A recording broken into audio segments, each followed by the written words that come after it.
Hi, and welcome to the Hofline, your online hotline, direct line to the women-only attorneys at Hoffheimer Family Law. My name is Katie Carter, and I'm so glad you're here. I'm a family law attorney at Hoffheimer Family Law, a Virginia-based family law firm dedicated to representing women exclusively in divorce, custody, and support cases. And I'm here today with two of my friends and coworkers, Shar Herrell and Misho, and we're going to talk to you a little bit more about Pendente Lite hearings. Thank you guys so much for being here today. Oh, yeah, it's great to be here. Thanks, Katie. Thanks I for having have us. Oh, thank you so much. I think your expertise is going to be super duper helpful, and there's just so much to say about Pendente Lite hearings. But my first question is for you, Shira. Can Yeah, you tell me what exactly a Pendente Lite hearing is? sure.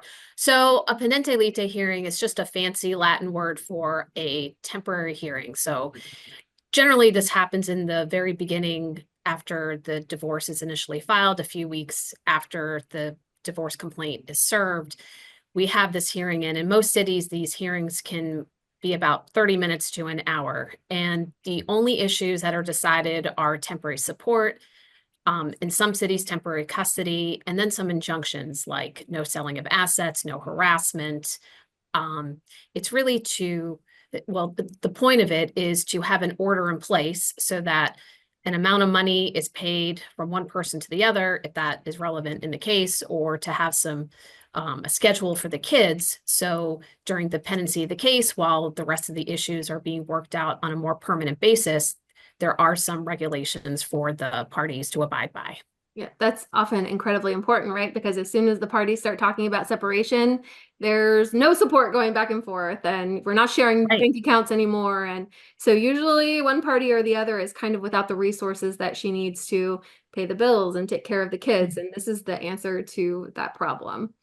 Uh, Sure, absolutely. And I like to call it, really it's a Band-Aid on a gunshot wound because it's really just a temporary arrangement during the pendency. So it's important to know that just because there are certain provisions in this order at this point in time in the case does not necessarily mean that that's what the end result will look like. right, right. That's an interesting way to look So, at it. so I always thought true. of it like, it's a lifeline in so many ways in Right. Make sure the the bills early get stages. paid, the But utilities don't get cut off, the house doesn't go into foreclosure.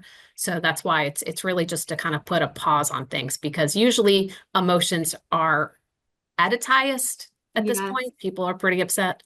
Yeah, yeah. I mean, it's a tall order, I think, for a lot of people going into court for the first time. So, Lori, my next question is for you. How would you prepare for that hearing, and what would you tell your clients to do as they prepare to go into court for the first time on a Pendente Lite hearing?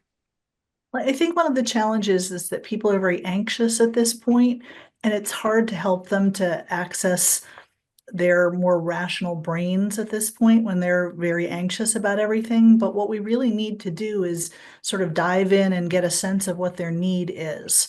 Because the court is going to base their award, for financial award at least, on the needs of the parties and the ability of the other party to pay. So being able to establish what her need is by looking through bank statements and looking through, some of the bills, I think that's really important on the financial part of things, which will help a lot to calm things down on her part.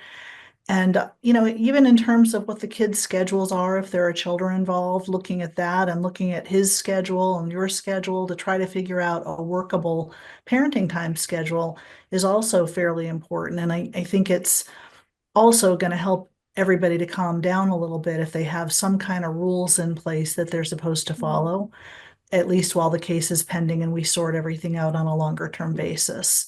So I do think that spending some time with a client and having her spend some time on her own, even Yeah. looking through bank statements and looking through bills and, looking through the children's schedules and looking through if she's working her work schedule, if he's working his work schedule to try to come up with a solution is really important. At the end of the day, whether we settle it or we have it heard before a court, we have to tell the court what we're looking for, what we want, what we think would be workable. Yeah. And finding that out is kind of challenging for some of these ladies, just because they're so anxious at this point and everything is changing. And, it's just hard to envision even what the next day or the next week will be for some of them. Yeah, hard to see the forest for the trees, kind of in the sense that when Mhm. everything is in limbo, how do you prioritize what's most important? But I think that you're right. That's one of the most important parts, is having that conversation with the client to help her kind of visualize the end goals and then set the, the course of action. So planning the Pendente Lite hearing based on those articulated goals, and then, all the steps that follow after that, so that, what she needs and wants most can be addressed. Well, But certainly. it's a lot in the early Yeah. days when And everything. figuring all that out Right. is important for filing everything and being ready to walk into a hearing, but you also have to spend some time with the client, helping to her to understand how she needs to articulate this when she's in front of a judge, because Yeah. hopefully by working with her ahead of time, we can kind of boil it down to what her testimony would be, rather than having her kind of ramble all over the place and Yeah. be a little disorganized going Yeah. into something that is clearly stressful for her, you Yeah. know? Yeah. Stressful. So, And, it sets the tone, because first impressions matter. And in a lot of ways, this is a first impression in front of this judge, who likely will follow the case for the coming months, or, hopefully not, but maybe years as things work themselves out. well, Um, that's my next question for you, Shira, actually, Yeah.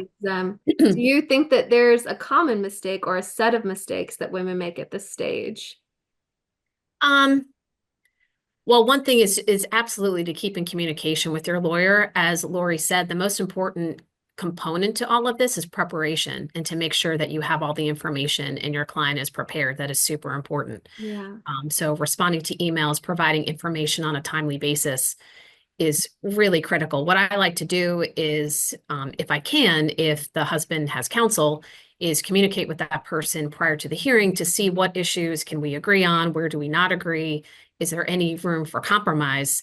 Because most, if not all, judges want the lawyers to work as hard as they can to resolve these issues. They really don't want to hear these hearings, although they will if we can't agree. They absolutely do. But they fully expect the attorneys to, as they say, go out in the hallway and try to work this out. That is always the question that is asked when you go to court: have the two attorneys talked?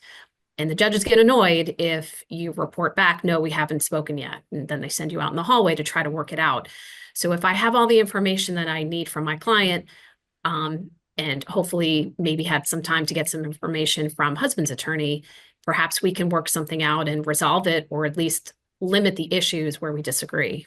Yeah. And do you think that's more common? You were telling me before the recording, sorry to refer to a prior conversation, but that you haven't done as many of these recently as you used to do. Yeah, So, it's kind of strange. So before COVID, and in Virginia Beach, these hearings happen on Fridays. Before COVID, really would be down in Virginia Beach Circuit Court, every Friday, every other Friday, but it was very common. But for some reason, post-COVID, it's just not as common anymore. Not to say that people aren't filing for temporary support hearings. I think that something happened during COVID when you couldn't schedule hearings as easily. yeah. Attorneys got of the mind of, but we really need to settle these cases. So perhaps that's what's happened, but it is kind of a strange circumstance. I'm not sure if other attorneys feel this way, but it seems to me that maybe lawyers are talking more at Well, this point. that can't be a bad yeah. thing. No, I yeah, mean, it Well, is and a I, good I do thing. think too that if you're prepared ahead of time, then you have a better shot I mean, you're not going to make a call to the other attorney ahead of time unless you have your ducks in a row on your yeah, end. So when a client doesn't get their information to us quickly and, in a timely fashion, it does kind of hamper our ability to do something magical, which is resolve it so that she does not have to go to court. right, Mhm. right. Right. So I think that, the preparation part still comes back as key. And as Shira said, in a timely manner makes it go a lot smoother usually for us. Especially when you consider how many feelings are involved at this stage. A lot of times, I think when you're talking about a pendente lite hearing or early stages of a contested case, there are often fault-based allegations involved. And I'm not saying, in every case or all of the cases, and even in cases where there's not fault, there's a lot of emotion tied to this. And I think thinking that it's going to be this like cathartic experience to go to court where the judge is going to be able to, see your suffering or recognize the abuse or, adjudicate that on the spot in a pendente lite hearing. I think that's unrealistic. This is a first appearance. This is an That's an opportunity to important point. Yeah, Mhm. to Yeah. keep the lights on, to keep the bills paid, to Yes. manage custody and Yes. This is visitation. not the trial to resolve everything. This is No, Not just the to trial. stabilize upfront the situation. Yes. Yes. and it's very limited time. So in Virginia Beach, you have 30 minutes, which means that I have 15 minutes, the Yes. other side has 15 minutes, and that's it. Exactly. And they And tell that's you not much. it That's is not so much. So I short. have to be very careful about how I manage my evidence. Yeah. Typically, you only have your client is your only witness, but you have to be really careful and focused. And that's why, to the best that I can, try to see where we agree and where we disagree. So maybe we can stipulate to some evidence, try to narrow the issues. Yeah, absolutely. It's funny, it is a short hearing and it's a kind of a relatively quick time frame to get prepared for it, as well as a quick time frame in court. But I also like to be as organized as I can and as informed as I can about the ultimate issues, because it is a good time to try to talk with the other attorney a little bit and feel them out about ultimate issues too. Yeah. And you don't Right. want to say anything in court that is going to be belied by evidence down the road. So knowing what the evidence is, if you can, is sometimes very helpful Mhm. to your overall outcome. Right. Yeah. Good Yeah. point. Sorry, Yeah. go ahead, Shira. Oh, that's a great point. Absolutely. The more you know, the better. Well, yeah, so I sometimes feel like I over prepare for the amount of time that we're actually going to spend at the hearing, but I don't think there's a substitute for knowing what's coming down the road and Right. not putting your foot in your mouth, you know, by asking the wrong question or something at Yeah. this I mean, it's point. always a lot Yeah. of information. It's someone's whole life kind of Mhm. condensed into 15 minutes. So being able to, even though you can't get out all the nuance in the court hearing, being able to understand the way these dynamics, worked in the Mhm. marriage is going to make you better able to represent that to the court and to the judge. I hear Ex- women all the time say they're so frustrated at all the documentation, all the evidence and things that they've gathered that their attorney ultimately doesn't use. But, Mhm. obviously the number of exhibits and witnesses and, evidence that we're able to formally introduce to the court is minuscule in comparison to the total overall amount of evidence that we might have. But we're creating a Right. narrative to show, what's happening to the court, not Just because we don't introducing. hand it up in court doesn't mean we haven't used it. We've Yeah. Right. used it to frame the case. We've Yes. used it to frame our narrative of the case. Mhm. Right. Yeah, Right. that's That's really important. important, right from day And you one, have to to have this know. narrative. You Yeah. have to know. And Katie, if I can add to my Yeah. answer, I think this was part of your question. Something that women can do to prepare for this hearing. I always ask clients to draft a marital history, kind of, the good, the bad, the ugly, everything I need to know Yeah. so I can learn some background. Just give me as much information as you can so I can learn about you. I think Yeah. that's helpful as well, to learn the dynamics, kind of anticipate what the other side will say to me as it Yeah. relates to the issues. So important. Um, because I will never know the facts of the relationship as well as the client, but the more I know, the better I can handle the issues. Yeah. And the truth, right? Yeah. I Sure. know Yes. And Lori sometimes and I have talked about that before. wanting to know what the worst thing the other side is going to say, Yes. you Yeah. know, Absolutely. Tell me super everything. helpful. Mhm. Yeah, yeah. I mean, it can be hard to admit some of those things that whether they're true or whether they're not true, if we feel like we're being painted in a negative light, whether he's saying, that you're addicted to substances, that you're crazy, I mean, they're always going to say they're crazy, but, Right. whatever they're going to say, we need to know, and we need to know, like, all, the background and the facts and, Mhm. what led to that, but also what we can say to refute it. But And, trial work is tricky. I mean, sometimes just asking the wrong question opens the door to a whole topic coming in that you really, weren't prepared for or didn't want to have coming out at this point in the hearing. So knowing these things helps your lawyer to steer you away from the yeah, things that might compromise your initial hearing, yeah, even yeah. longer term hearings. Yeah, the great Shar Herrell once told me that you should never ask a question that you don't know the answer to. Yes. And if you do, I did not originate that phrase, but yes, that's true. but I'm always like, oh my God, but I don't know the answers. What would they say? So the more information that you have, the more accurate information, the more just like brutally truthful information that we have, even if you feel like it's bad or it puts you in a negative light. Trust me, we've Exactly. heard it all Oh, I want before. to know.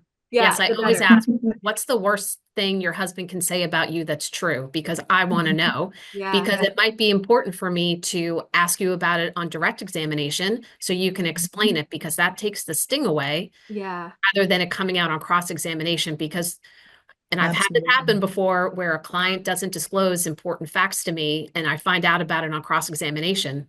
And that's Mm. not a good time to find out about it. that is not a good time to find out. No, it is not. We've all That's when had I'm the those most experiences. wrong-footed when to Hmm. just like grappling to kind of handle this fact that either I Mhm. didn't know or I wasn't prepared for. And, so Right. much better to carefully choose your words and to lay your foundation and to, And how many set the times has it stage. happened where you've asked a question ahead of time to your client and they have not been truthful? Ugh, the And worst. then lo and behold, the other side is asking that question on the witness stand. And because they misrepresented the facts to us, Yeah. we haven't prepared them how to respond to those things, Yeah. Good That's the point. worst. in a way It's that so takes the sting stressful. out of whatever happened. Yeah. Yeah. Right.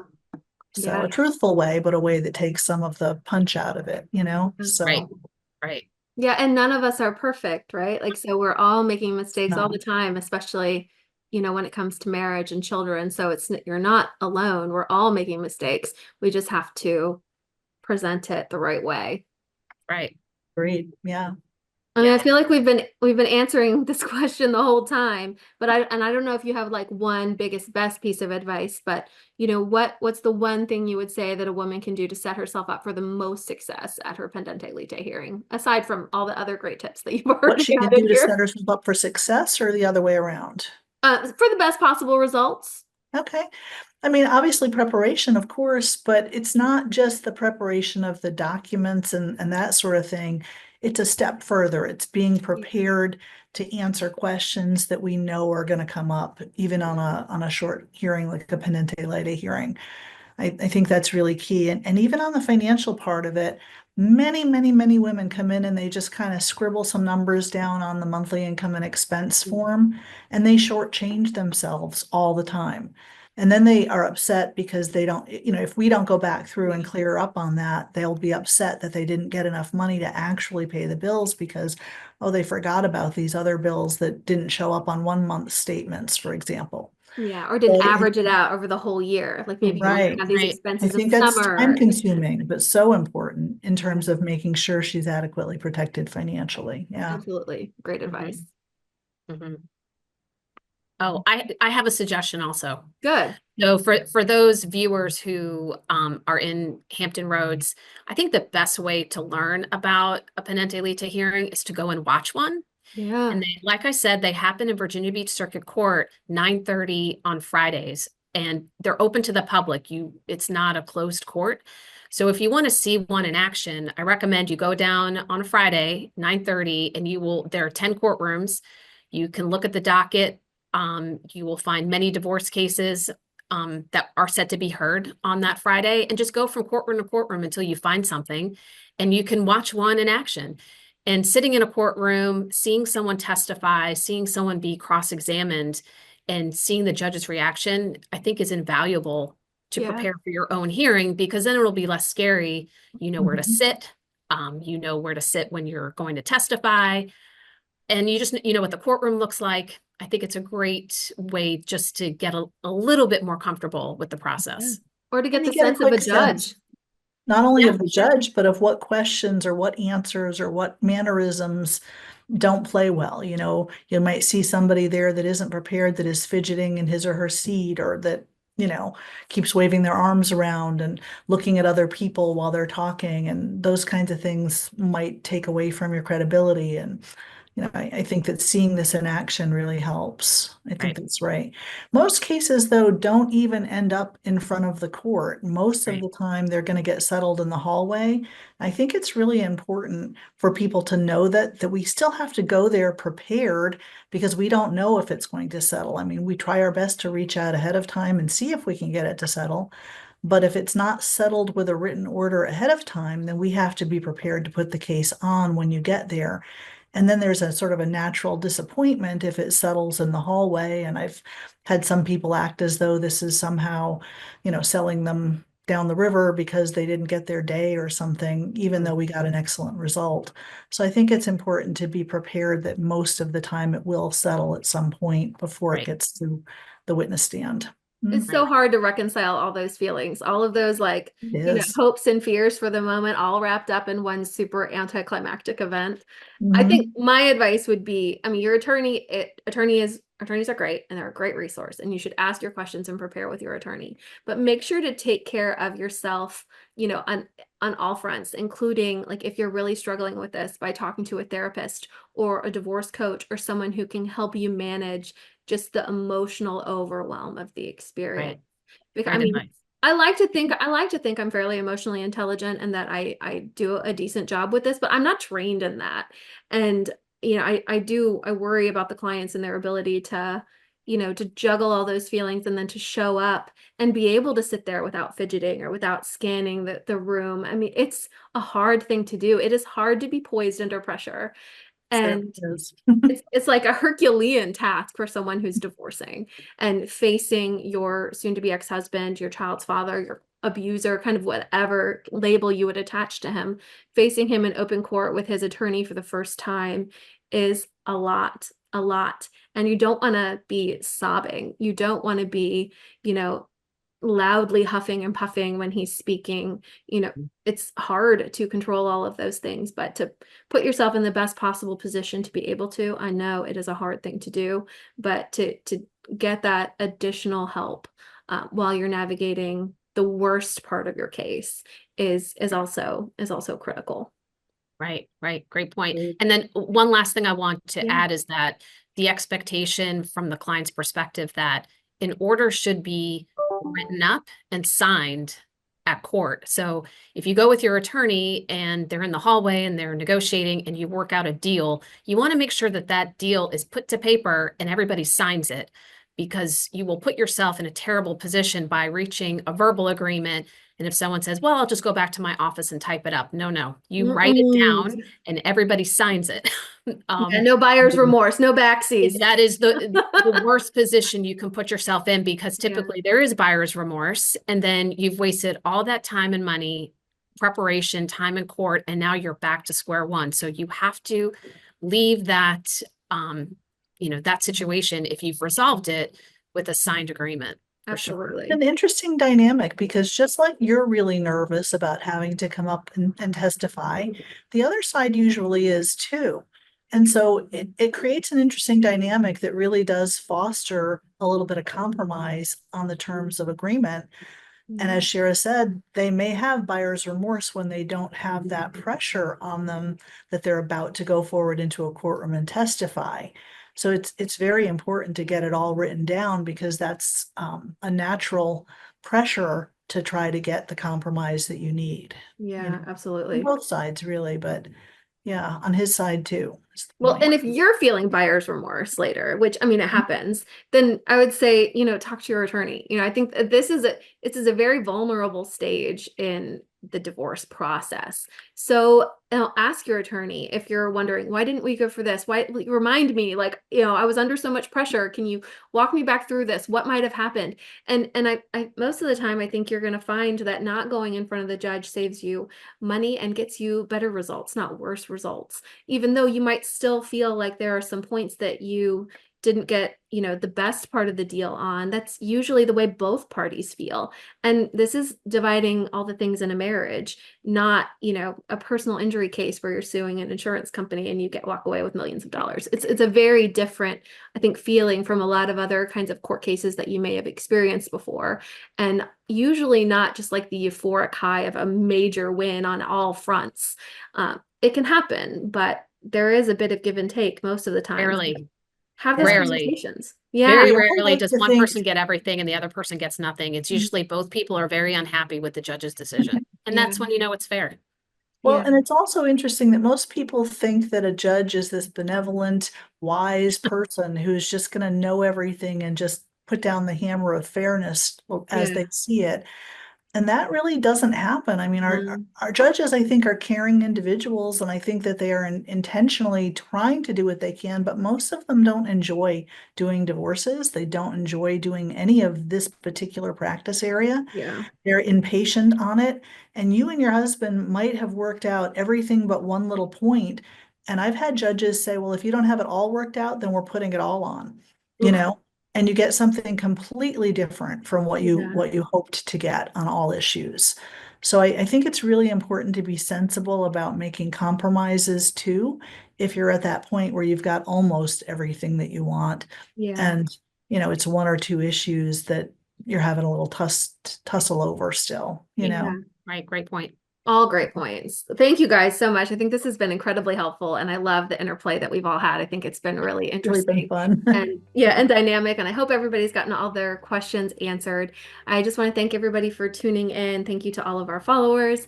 And be sure to check us out on our website at hofflaw.com. We have 4 free books for download, a divorce and a custody seminar, a number of free reports and books, and plenty and blogs, tons of things you can download, more information that you can search for on Pendente Lite hearings and literally any other topic in family law. So check us out. And again, thank you so much, Shira and Lori, for being here. And thank you to everyone for tuning in.